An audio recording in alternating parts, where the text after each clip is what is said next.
Selamat datang kembali di pembahasan kita. Nah, kali ini kita mau gali lebih dalam bab 7 dari materi Anda ya. Judulnya Melepaskan Kekuatan Penetapan Tujuan. Sering kan ya, kita punya mimpi besar, tapi bingung gitu mulainya dari mana. Nah, bab ini kayaknya pas banget ngebahas cara ubah keinginan jadi target yang beneran bisa dikejar. Yuk kita bongkar bareng. Iya, betul. Dan yang menurut saya langsung menarik ya dari bab ini, itu penekanannya.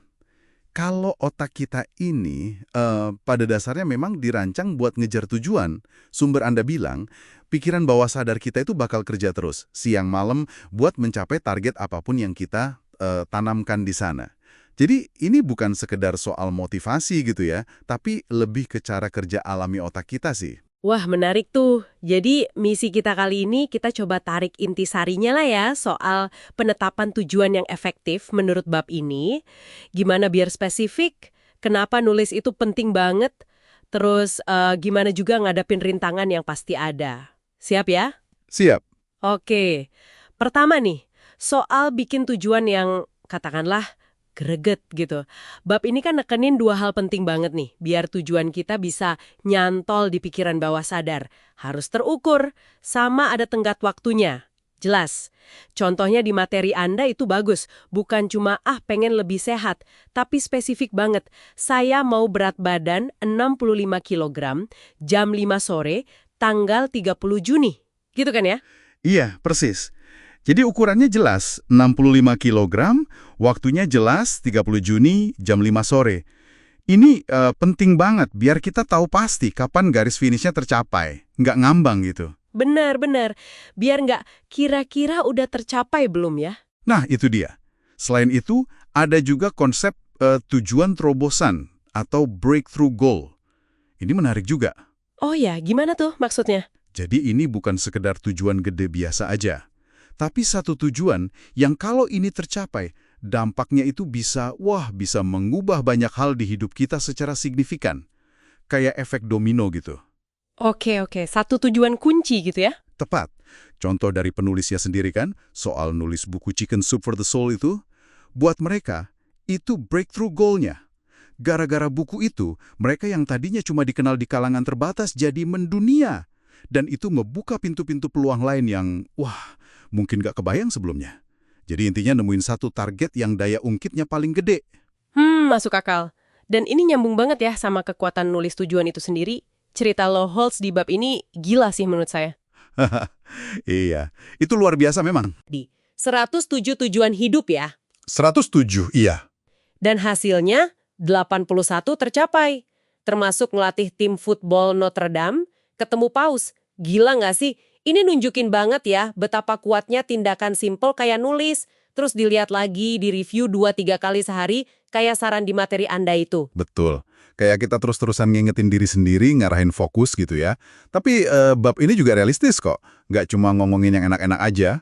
Maksudnya? Dikatakan juga, begitu kita netapin tujuan yang jelas, biasanya langsung muncul nih 3 musuhnya.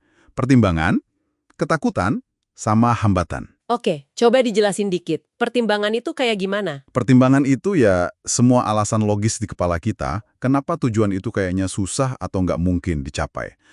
Mana bisa, nggak punya modal, nggak punya waktu, gitu-gitulah. Suara-suara keraguan internal ya. Terus? Ketakutan. Nah, kalau ketakutan lebih ke emosinya. Rasa cemas, takut gagal, takut diomongin orang, pokoknya gelombang emosi negatif yang muncul. Oke, Terakhir, hambatan. hambatan ini lebih ke kondisi eksternal. Hal-hal di luar diri kita yang kayaknya ngehalangin.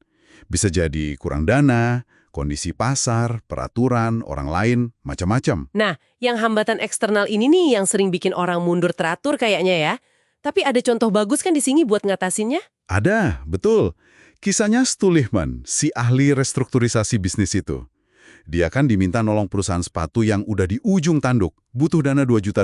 Iya, terus? Salah satu aset perusahaan itu pabrik nggak kepake. Nilainya lumayan, $600.000. Tapi masalahnya, pabrik itu lagi ada hak sita dari negara bagian.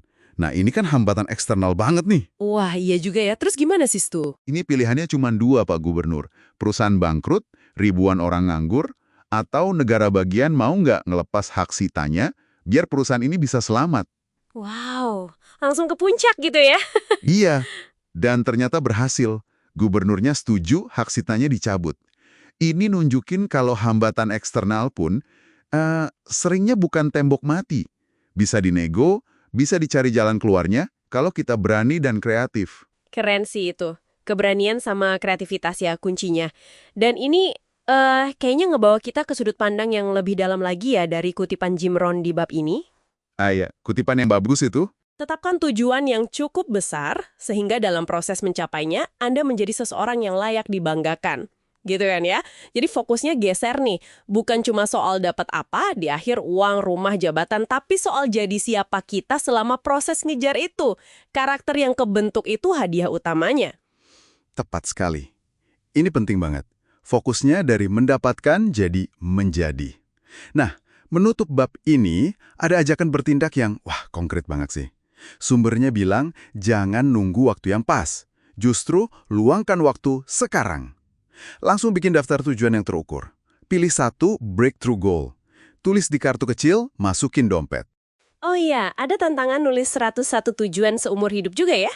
Betul, itu kayaknya buat mancing ide aja sih. Tapi intinya sama, ambil langkah nyata pertama. Jangan ditunda-tunda. Oke, jadi kalau kita rangkum sedikit ya, intinya bikin tujuan kita spesifik banget, bisa diukur, ada deadline-nya, terus tulis. Dan lihat lagi rutin, ingat contoh Lou Holtz tadi, hadapi juga tantangan, mau itu ragu di dalam diri atau hambatan dari luar kayak kasus Tulikman, itu bagian dari proses, dan yang paling penting, nikmatin proses pertumbuhan diri kita sendiri. Iya. Dan mungkin sebagai penutup ya, ada satu pemikiran menarik dari materi ini buat direnungkan. Disebutkan kalau tindakan simple, nulis tujuan sama langkah aksi harian, itu bisa nempatin kita di kelompok elit 3% orang paling produktif di dunia. Wah, 3% teratas ya? Iya. Nah, pertanyaannya mungkin gini. Langkah spesifik pertama apa nih, sekecil apapun itu, yang bisa Anda tulis dan lakuin hari ini juga? Bukan besok, bukan nanti, hari ini. Apa satu, ibaratnya ayunan kapak pertama Anda ke pohon besar tujuan Anda itu apa langkah kecilnya hari ini? Itu mungkin yang bisa jadi bahan refleksi kita semua.